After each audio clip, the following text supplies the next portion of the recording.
Also new tonight, we are talking to a few of our own Channel 8ers. We have spent weeks reporting on the ongoing federal immigration buildup in Minneapolis, as well as the deadly shootings of two American citizens, Renee Good and Alex Pretti.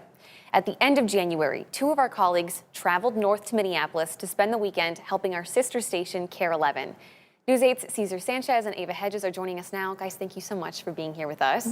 I want to talk about the feelings and the emotion that you felt from the people around you when you got to Minneapolis. What was the mood like in the city? I will say, as soon as you got there, as soon as we stepped onto the scene, the couple days that we were there for our stories, you could kind of like cut the tension with a knife. Like, it was very tense. The emotion was heavy, I would say. Yeah, especially, you know, obviously they've been going through a lot for the last few weeks. You could even argue the last few years. So seeing that tension there, seeing it firsthand was definitely something unsettling maybe at first, but once you get to talk to people and really get the sense of how they're coming together, not only just coming together as one, but showing love for each other. Yeah. I mean, for a big city like Minneapolis, that is so impressive to see. Well, you guys were up there for 3 working days, I should say, and you turned 3 different stories. I want to talk about each of those, but first, I want to ask about the crowds that you encountered. I have family up in Minneapolis that are always sending updates. We see on the news these scenes of these large crowds gathering, both downtown and on like city sidewalks and like residential streets.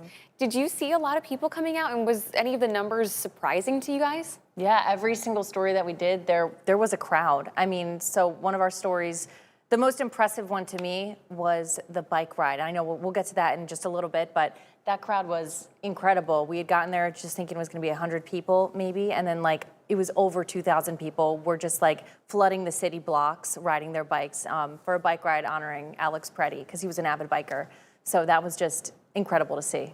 And to add on to that, I mean, when we were in the newsroom talking to KARE 11 about our coverage plans, we were expecting maybe 100, if not 200 people to be there. But, you know, slowly we both saw the crowd growing. And I even remember looking at Ava and saying, this is getting really big. And we even had to wait a little bit to get out of there, you know, because just the influx of people going out, just taking the streets of Minneapolis on a bike ride to honor Alex Pretti. I mean, that was such an awesome thing to see. So bring me into day one. You get there on a Thursday night, and on Friday you have to cover this march to the Whipple building. What happened? Yes. Like we talked about earlier about tensions being there, right? And obviously high emotions there that day.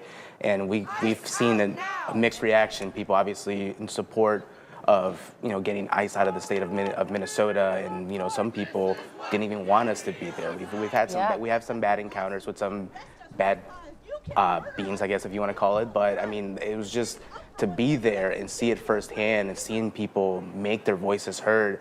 I mean, it was just bone chilling, and not saying that because of the weather, but it was just it was just bone chilling to see that in firsthand and seeing people stand up for democracy. I mean, that was just something that I at least for me, I will never forget.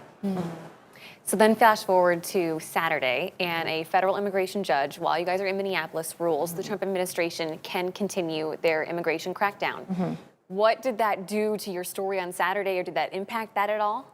Yeah, so the judge made that ruling on Saturday, and then our next day, on Sunday, our assignment was to gather community reaction. That's the day that we were at the memorials of Renee Good and Alex Pretti, and that was just unbelievable. I mean, there were so many people out there, and it was almost as if they were saying, like, no matter what the ruling is, we're not going to stop.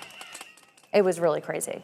And to add on to that, the way that the people reacted, I mean, obviously they were so disappointed to hear that, but kind of like Ava said, like they were going to be out there and continue the fight. I mean, when we were out at the Alex Pretti Memorial, I remember just people handing out food to show support for each other and thanking each other for being out here. I mean, we've talked to a couple people that were coming from Wisconsin, just other out of states, and just to come out and pay their respects and even teach the younger generation of like what it's like to be coming together as a community and standing up for what you believe in. I mean, just see that again in person. I know I'm like a broken record right now, but to see that in person, especially from a community like Minneapolis, big city. I mean, I'm from Chicago, so I'd never expect that from a big city in Chicago, but to see Minneapolis come together and make it feel like a small town that everybody knows each other, I mean, that was really cool to see.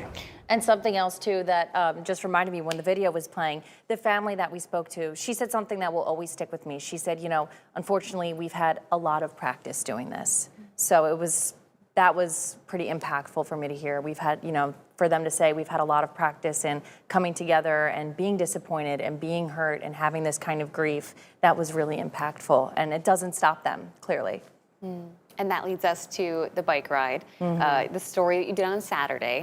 The one you mentioned, you thought a couple hundred people were going to show up, Yes. and then all of a sudden it's like 1,000+ people. Yes. What was that like? That was amazing. I mean, when we had gotten there, there was a gentleman who had made these vests that said, I think you could probably see it on this video right here. It says, "Peaceful observer, don't shoot."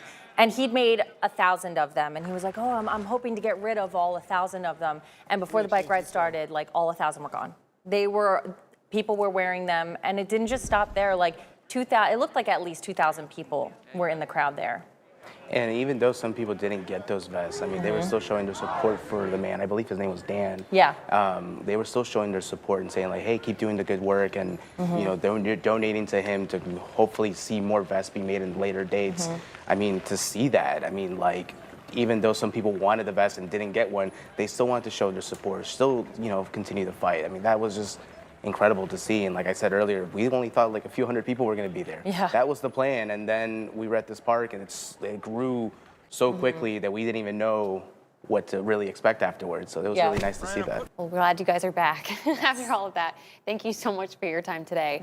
And if you guys at home want to stay up to date on the latest in the Minneapolis ICE crackdown, you can find all of our coverage and CARES reporting on the News 8 Plus app. Download to your TV and watch for free.